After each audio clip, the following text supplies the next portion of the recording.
Good evening, everybody. Welcome to the Entrepreneur Power Hour Saturday night personal development series. I am the CEO and the co-host and co-founder of the Entrepreneur Power Hour, Chris Peters. With us tonight are two of our amazing panelists and awesome contributors to our content, give a lot of insight, inspiration, and knowledge. Mr. Dan Sissick from Las Vegas, Nevada, and Francis Richardson from North Carolina. Or is it South Carolina? I think it's North, right? Yes, it's Yes, I'm in North Carolina. Okay, good. Tonight, what we're going to be doing, we're continuing our book study course from Think and Grow Rich by Napoleon Hill, and I strongly recommend that everybody read this book for the rest of your life. It's the cornerstone of personal development. Napoleon Hill first published this masterpiece, or first wrote this masterpiece in 1937. And if you guys are familiar with Mr. Bob Proctor, he founded the Proctor Gallagher Institute.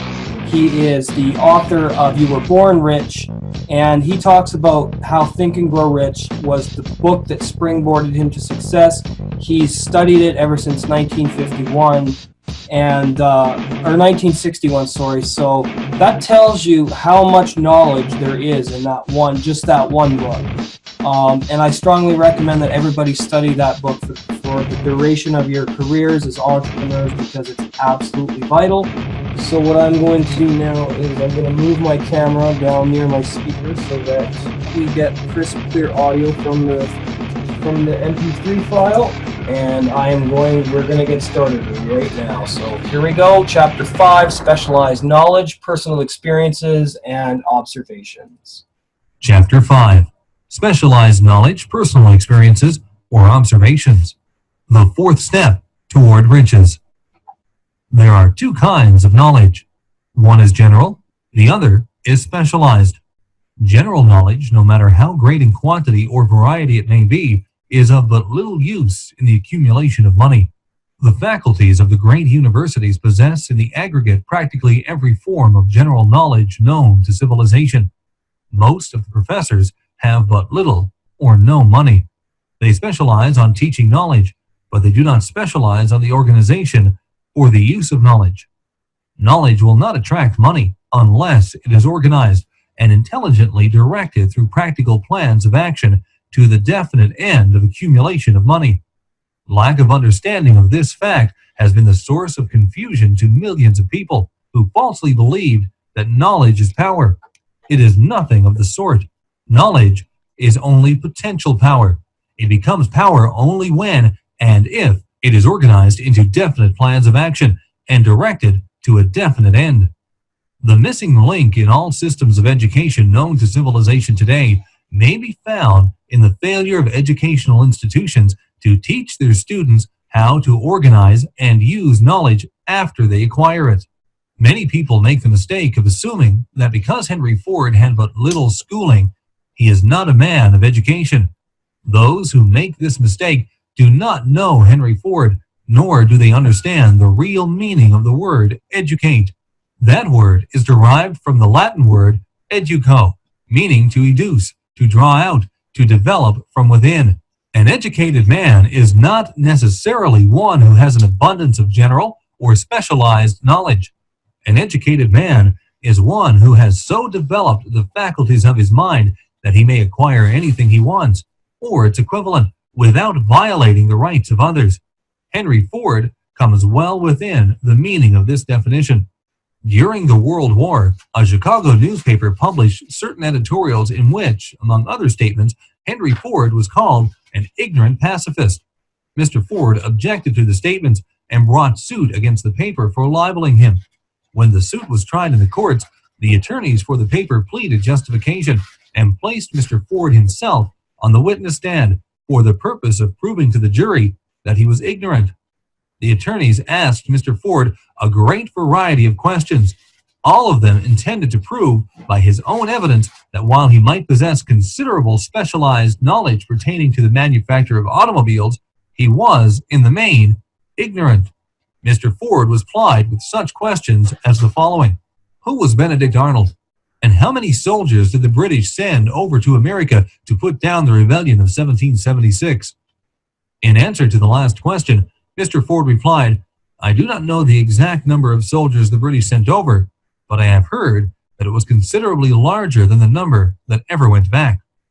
Finally, Mr. Ford became tired of this line of questioning, and in reply to a particularly offensive question, he leaned over, pointed his finger at the lawyer who had asked the question, and said, "If I should really want to answer the foolish question you have just asked, or any of the other questions you have been asking me, let me remind you that I have a row of electric push buttons on my desk, and by pushing the right button, I can summon to my aid men who can answer any question I desire to ask concerning the business to which I am devoting most of my efforts.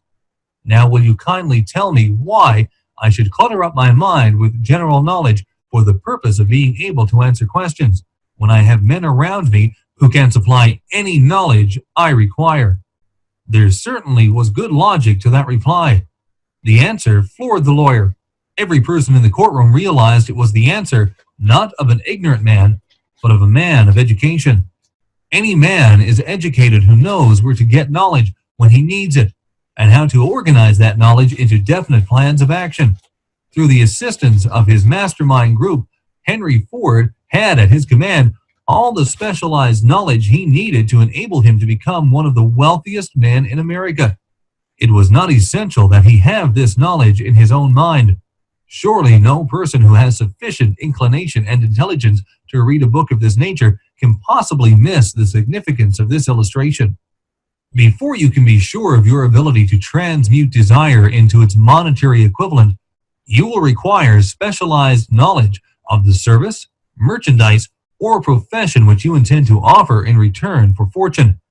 Perhaps you may need much more specialized knowledge than you have the ability or the inclination to acquire, and if this should be true, you may bridge your weakness through the aid of your mastermind group. Andrew Carnegie stated that he personally knew nothing about the technical end of the steel business. Moreover, he did not particularly care to know anything about it.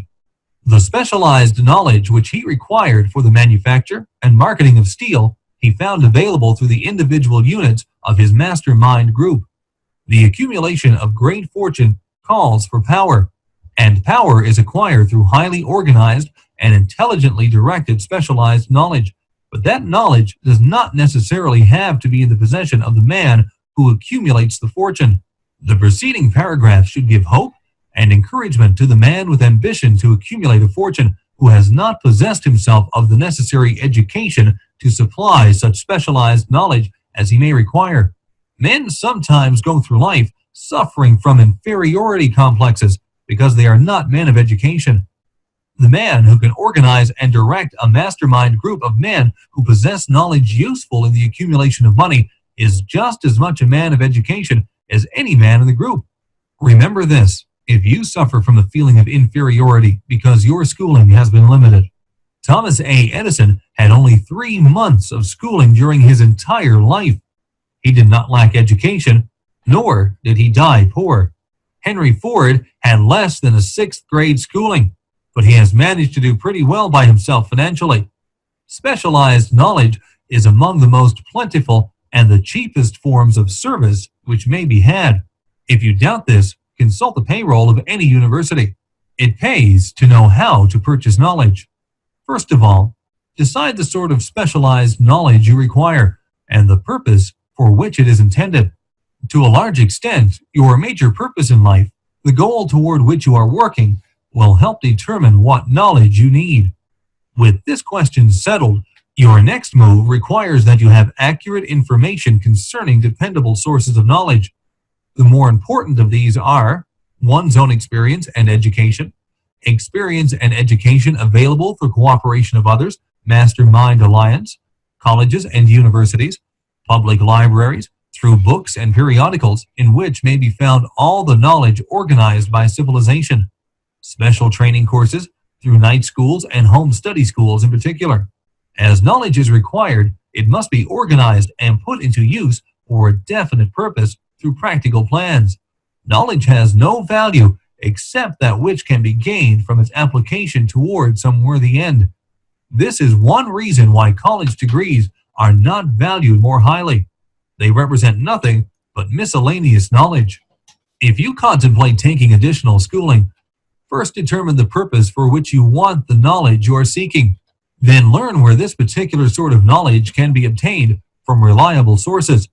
Successful men in all callings never stop acquiring specialized knowledge related to their major purpose, business, or profession. Those who are not successful usually make the mistake of believing that the knowledge acquiring period ends when one finishes school. The truth is that schooling does but little more than put one in the way of learning how to acquire practical knowledge. With this changed world, which began at the end of the economic collapse, came also astounding changes in educational requirements. The order of the day is specialization. The truth was emphasized by Robert P. Moore, Secretary of Appointments of Columbia University. Specialists most sought after. Particularly sought after by employing companies are candidates who have specialized in some field: business, school graduates with training in accounting and statistics, engineers of all varieties, journalists, architects, chemists, and also outstanding leaders and activity men of the senior class. The man who has been active on campus, whose personality is such that he gets along with all kinds of people, and who has done an adequate job with his studies, has a most decided edge over the strictly academic student. Some of these, because of their all-around qualifications, have received several offers of positions. A few of them, as many as 6.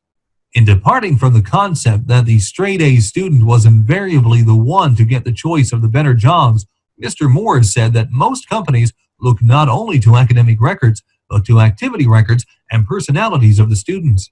One of the largest industrial companies, the leader in its field, in writing to Mr. Moore concerning prospective seniors at the college, said, "We are interested primarily in finding men who can make exceptional progress in management work.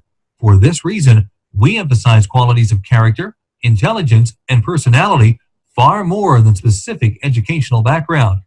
Apprenticeship proposed.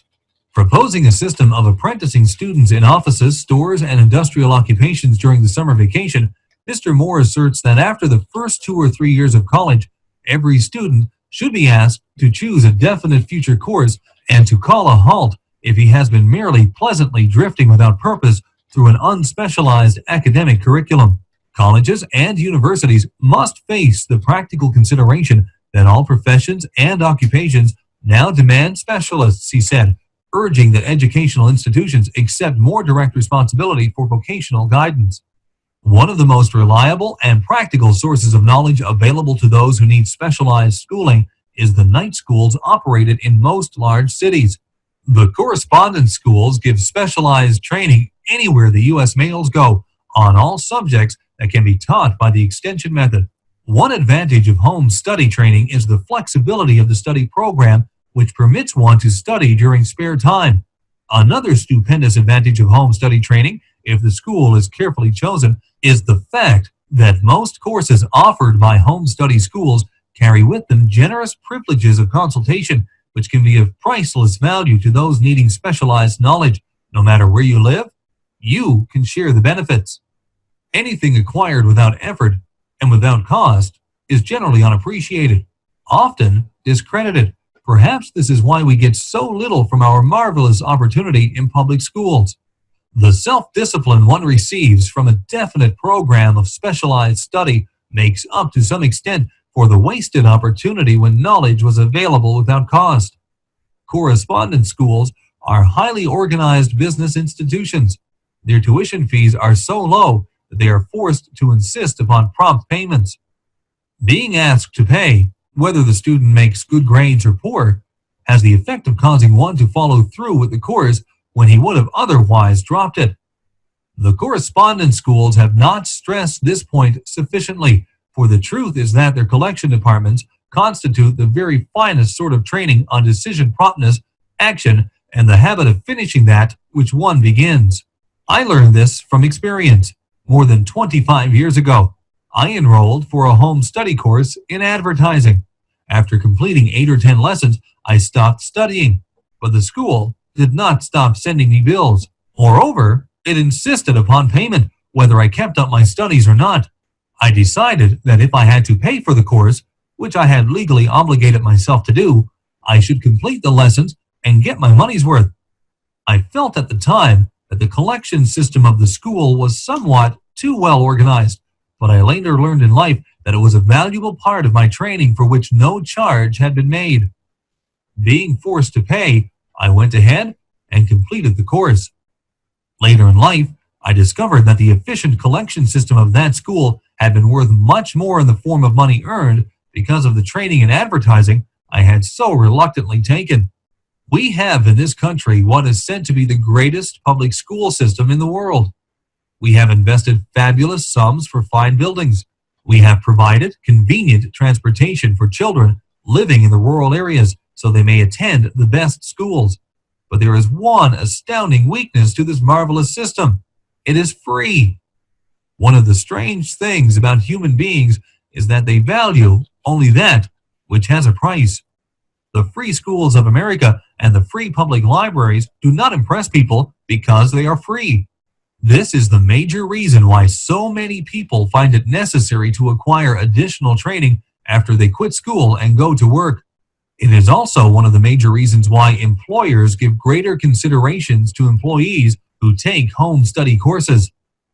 They have learned from experience that any person who has the ambition to give up a part of his spare time to studying at home has in him those qualities which make for leadership. This recognition is not a charitable gesture. It is sound business judgment upon the part of the employers. There is one weakness in people for which there is no remedy. It is the universal weakness of lack of ambition. Persons, especially salaried people, who schedule their spare time to provide for home study seldom remain at the bottom very long. Their action opens the way for the upward climb, removes many obstacles from their path, and gains the friendly interest of those who have the power to put them in the way of opportunity. The home study method of training is especially suited to the needs of employed people who find after leaving school they must acquire additional specialized knowledge but cannot spare the time to go back to school. The changed economic conditions prevailing since the Depression have made it necessary for thousands of people to find additional or new sources of income. For the majority of these, the solution to their problem may be found only by acquiring specialized knowledge. Many will be forced to change their occupations entirely. When a merchant finds that a certain line of merchandise is not selling, he usually supplants it with another one that is in demand. The person whose business is that of marketing personal services must also be an efficient merchant. If his services do not bring adequate returns in one occupation, he must change to another, where broader opportunities are available. Stewart Austin Ware prepared himself as a construction engineer and followed this line of work until the Depression limited his market to where it did not give him the income he required. He took inventory of himself, decided to change his profession to law, went back to school, and took special courses by which he prepared himself as a corporation lawyer. Despite the fact that the Depression had not ended, he completed his training, passed the bar examination, and quickly built a lucrative law practice in Dallas, Texas. In fact, he is turning away clients. Just to keep the record straight and to anticipate the alibis of those who will say, "I couldn't go to school because I have a family to support," or "I'm too old," I will add the information that Mr. Ware was past 40 and married when he went back to school. Moreover, by carefully selecting highly specialized courses in colleges best prepared to teach the subjects chosen, Mr. Ware completed in 2 years the work for which the majority of law students require 4 years. It pays to know how to purchase knowledge. The person who stops studying merely because he has finished school is forever hopelessly doomed to mediocrity, no matter what may be his calling. The way of success is the way of continuous pursuit of knowledge. Let us consider a specific instance. During the Depression, a salesman in a grocery store found himself without a position.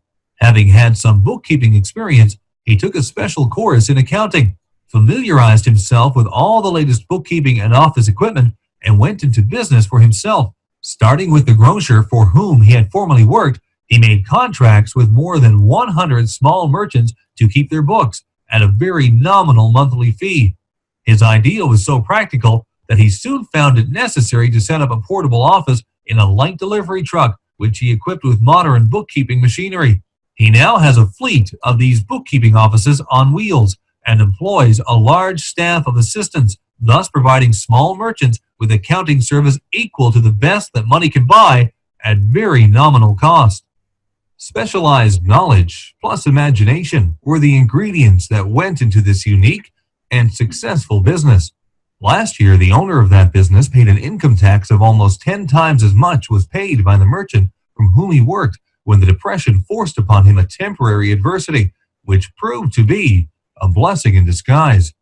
The beginning of this successful business was an idea. Inasmuch as I had the privilege of supplying the unemployed salesman with that idea, I now assume the further privilege of suggesting another idea, which has within it the possibility of even greater income. Also, the possibility of rendering useful service to thousands of people who badly need that service. The idea was suggested by the salesman who gave up selling and went into the business of keeping books on a wholesale basis.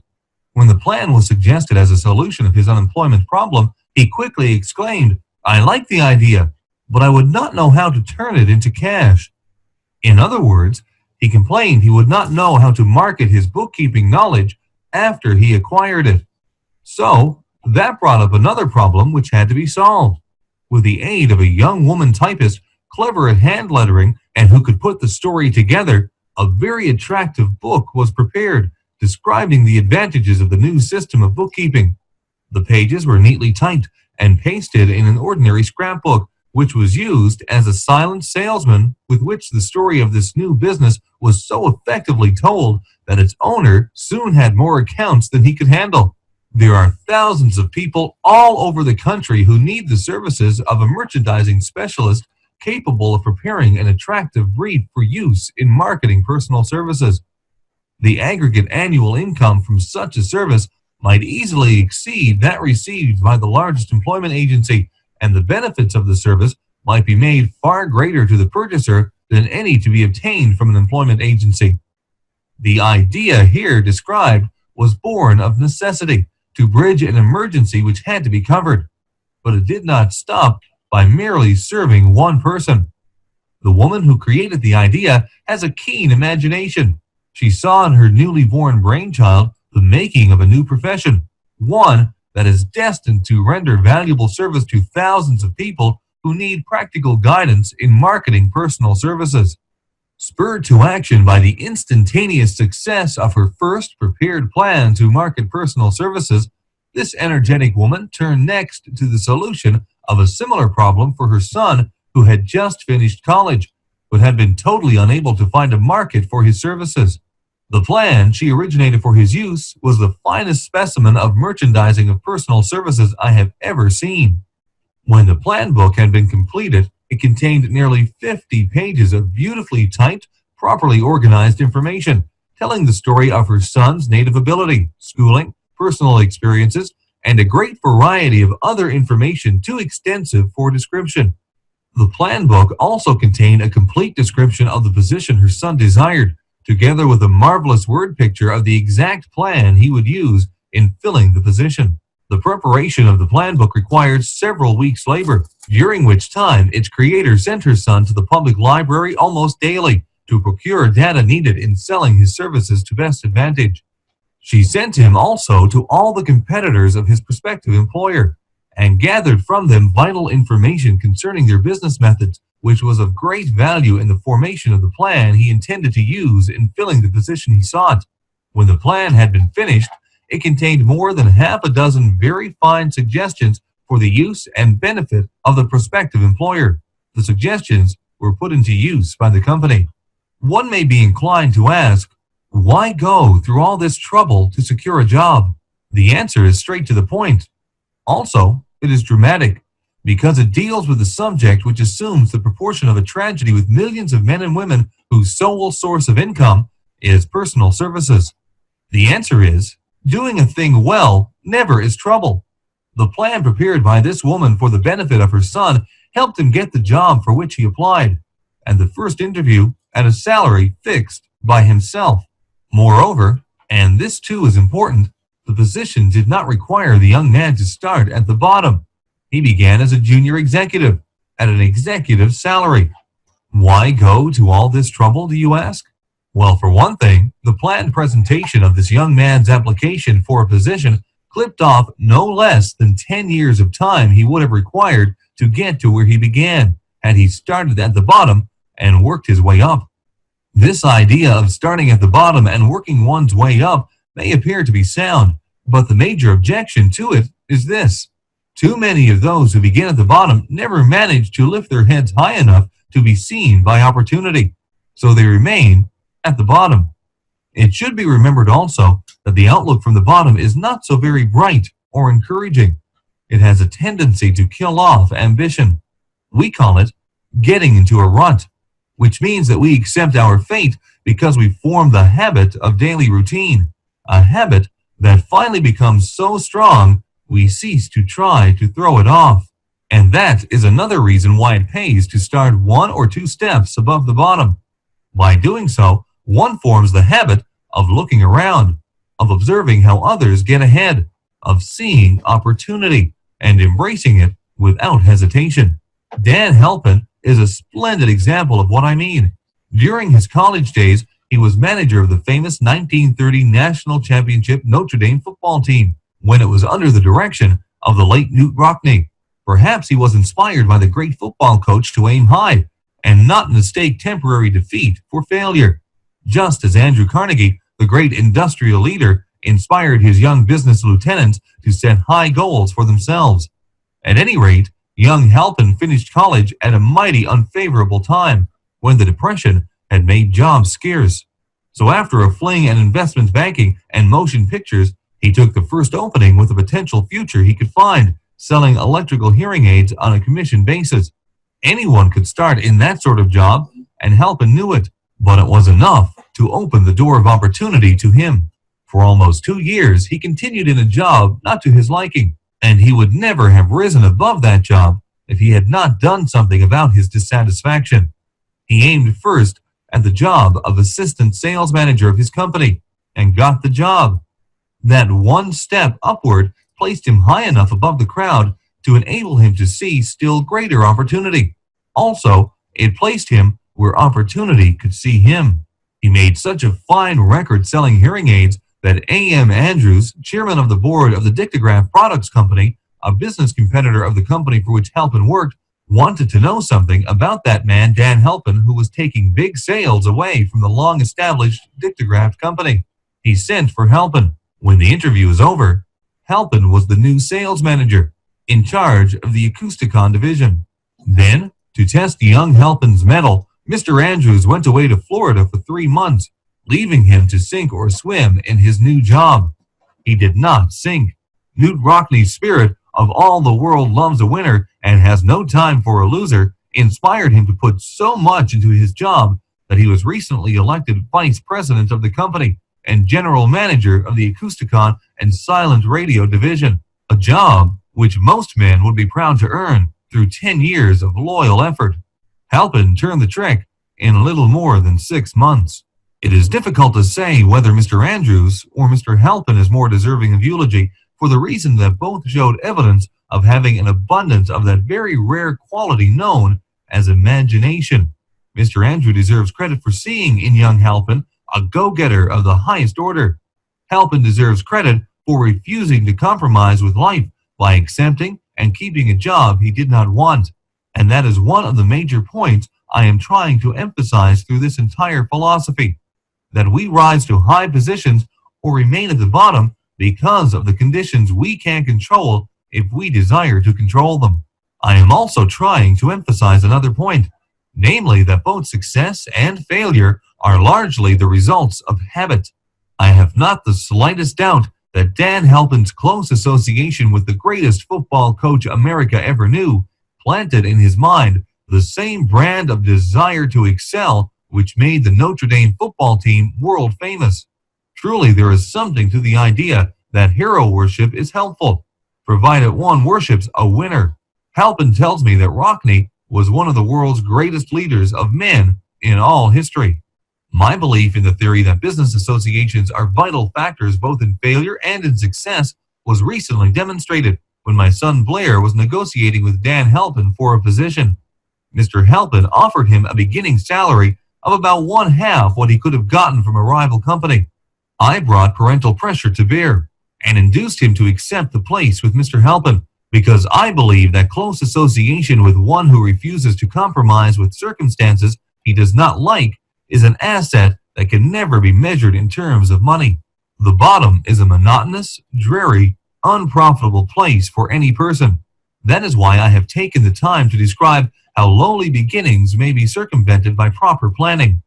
Also, that is why so much space has been devoted to a description of this new profession, created by a woman who was inspired to do a fine job of planning because she wanted her son to have a favorable break.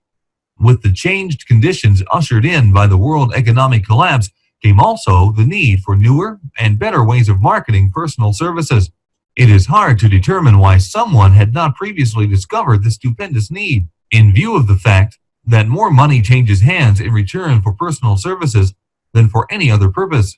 The sum paid out monthly to people who work for wages and salaries is so huge that it runs into hundreds of millions, and the annual distribution amounts to billions. Perhaps some will find in the idea here briefly described the nucleus of the riches they desire. Ideas with much less merit have been the seedlings from which great fortunes have grown. Woolworth's 5 and 10 cent store idea, for example, had far less merit, but it piled up a fortune for its creator. Those seeing opportunity lurking in this suggestion will find favorable aid in the chapter on organized planning. Incidentally, an efficient merchandiser of personal services would find a growing demand for his services wherever there are men and women who seek better markets for their services. By applying the mastermind principle, a few people with suitable talent could form an alliance and have a paying business very quickly. One would need to be a fair writer with flair for advertising and selling, one handy at typing and hand lettering, and one should be a first-class business getter who would let the world know about the service. If one person possessed all these abilities, he might carry on the business alone until it outgrew him. The woman who prepared the personal service sales plan for her son now receives requests from all parts of the country for her cooperation in preparing similar plans for others who desire to market their personal services for more money. She has a staff of expert typists, artists, and writers who have the ability to dramatize the case history so effectively that one's personal services can be marketed for much more money than the prevailing wages for similar services. She is so confident of her ability that she accepts as the major portion of her fee a percentage of the increased pay she helps her clients to earn. It must not be supposed that her plan merely consists of clever salesmanship by which she helps men and women to demand and receive more money for the same services they formerly sold for less pay. She looks after the interests of the purchaser as well as the seller of personal services, and so prepares her plan that the employer receives full value for the additional money he pays. The method by which she accomplishes this astonishing result is a professional secret which she discloses to no one excepting her own clients. If you have the imagination and seek a more profitable outlet for your personal services, this suggestion may be the stimulus for which you have been searching. The idea is capable of yielding an income far greater than that of the average doctor, lawyer, or engineer whose education required several years in college. The idea is saleable to those seeking new positions in practically all positions calling for managerial or executive ability, and those desiring rearrangement of incomes in their present positions. There is no fixed price for sound ideas. Back of all ideas is specialized knowledge. Unfortunately, for those who do not find riches in abundance, specialized knowledge is more abundant and more easily acquired than ideas. Because of this very truth, there is a universal demand and an ever-increasing opportunity for the person capable of helping men and women to sell their personal services advantageously. Capability means imagination, the one quality needed to combine specialized knowledge with ideas in the form of organized plans designed to yield riches. If you have imagination, this chapter may present you with an idea sufficient to serve as the beginning of the riches you desire. Remember, the idea is the main thing. Specialized knowledge may be found just around the corner, any corner.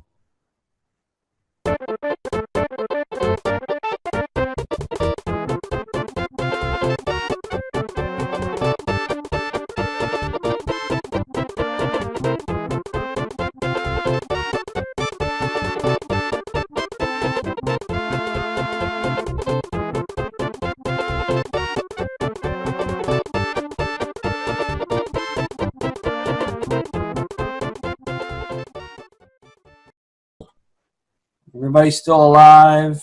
Hello? Yes. Good. Yes, I'm still with you. Good. So that was good stuff.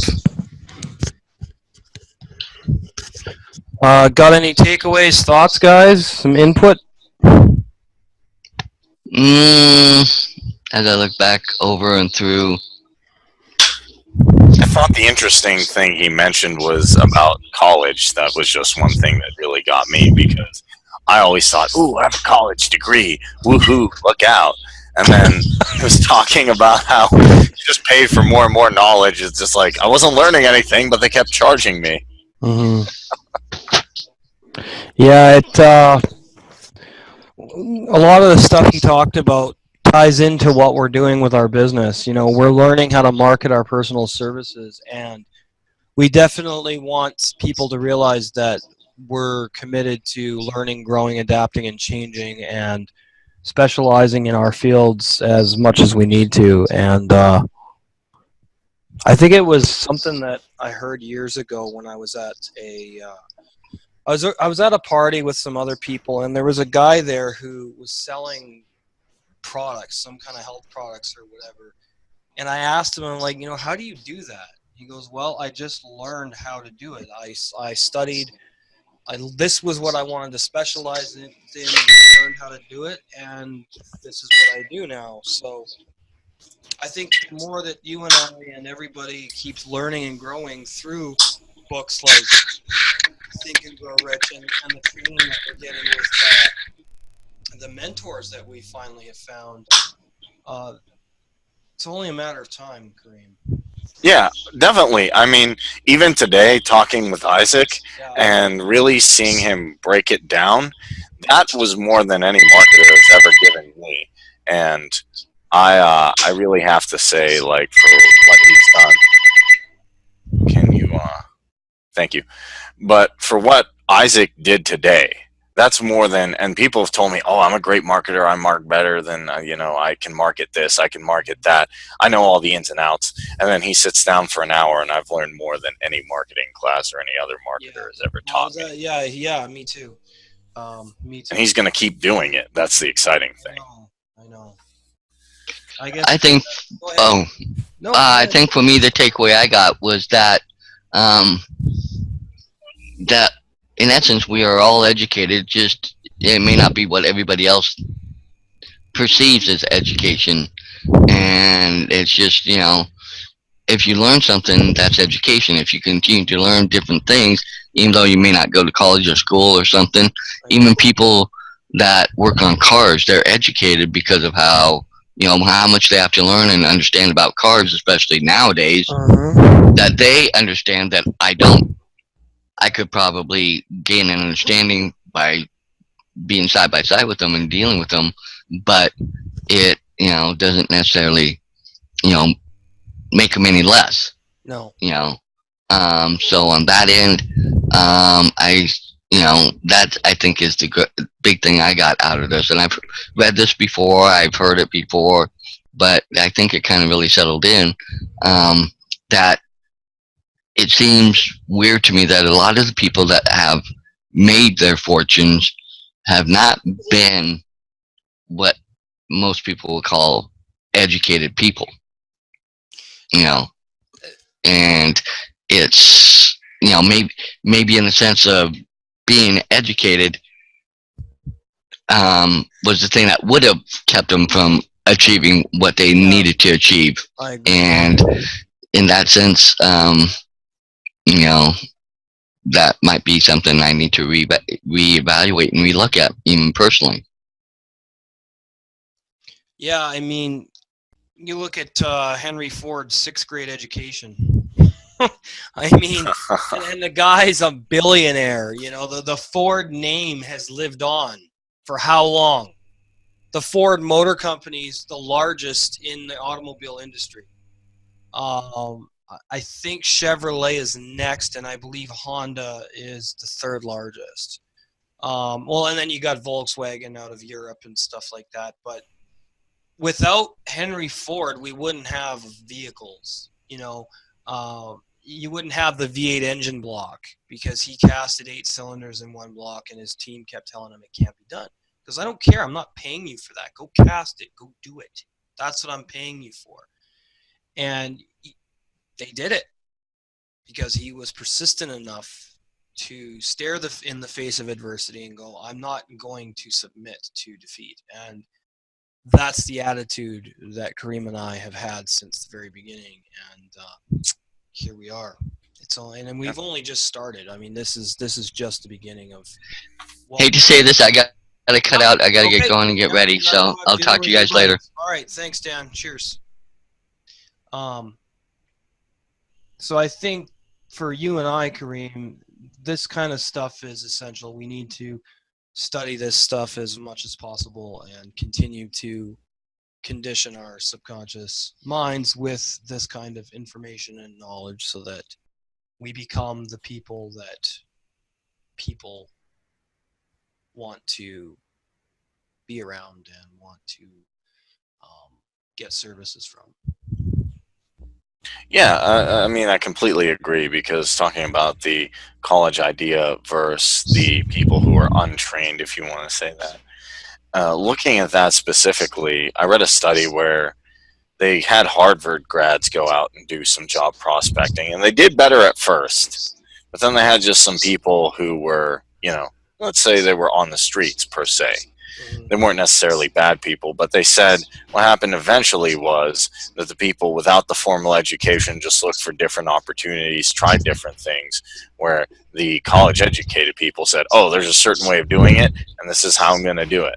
But then someone who doesn't have that college education isn't necessarily beholden to it and says, hey, I'm outside of the box. What can I create outside of the box without anybody telling me how to create a box, without telling anybody how to get an income per se, how to do a specific job.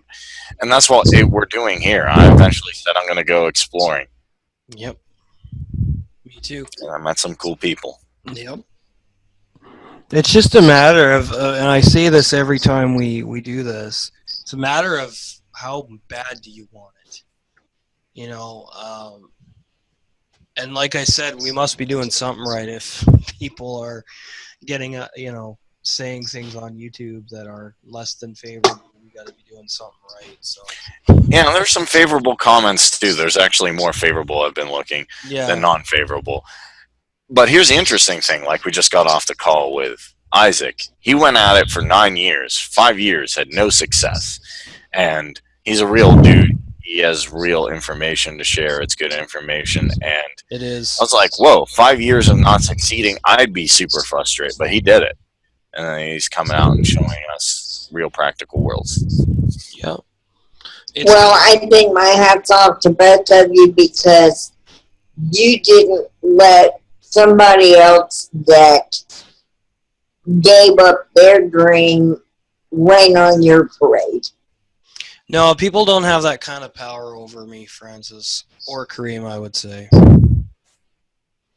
And that's what has really inspired me with both of you gentlemen, that awesome.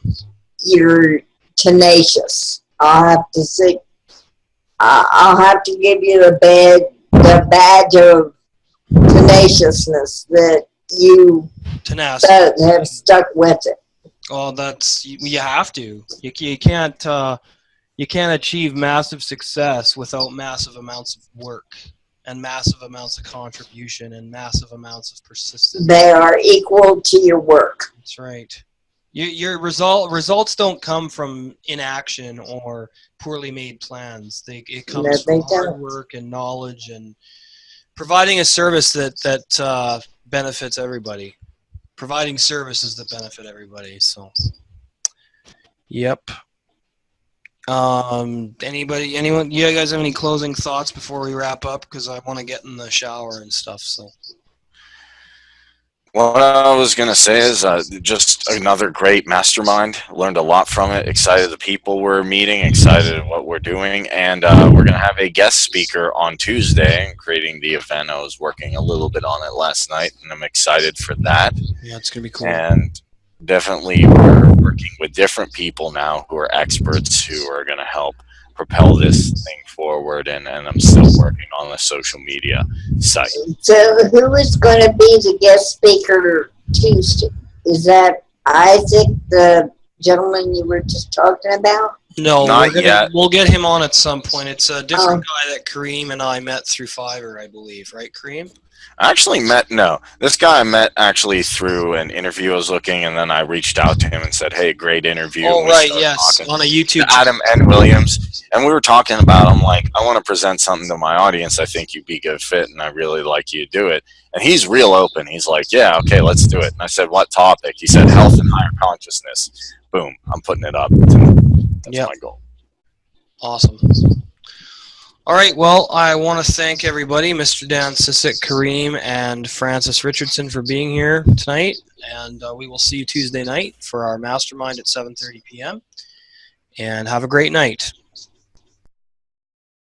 Hi, my name is Cedric Wilson, and I'm shooting a quick video for the Entrepreneur Empower Hour. Chris Peters and Kareem Mays, they are two very good friends of mine. I met them a couple of years ago online. I was working hard trying to figure out how to market online, and I was just looking around for different people to kind of mentor me and to help me out to get where I wanted to go online. Struggling, had spent over $20,000 in different courses and stuff online, and Kareem just asked me, said, why don't you just come and check out each and every week, for a couple of weeks, try out and come and see what we're talking about with the Entrepreneur Empower Hour. And needless to say, I became a part of the community.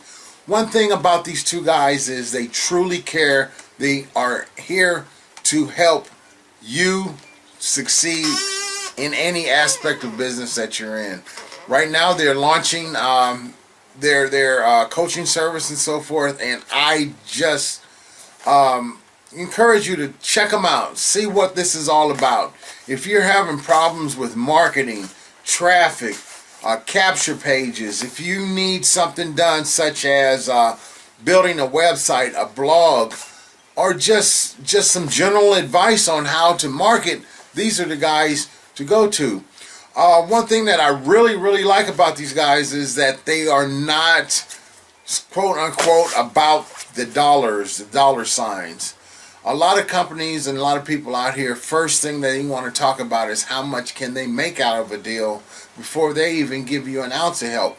These guys are here to help you to actually succeed, and they've helped me in so many ways, actually for nothing.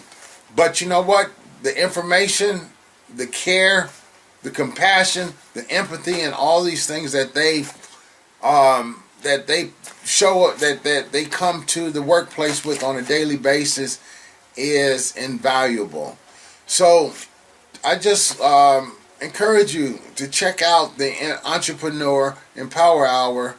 Take time to find Chris and Kareem online and just have a quick chat with them. They're easily accessible. They're not in such a high area that you can't reach them. They are truly there to help you.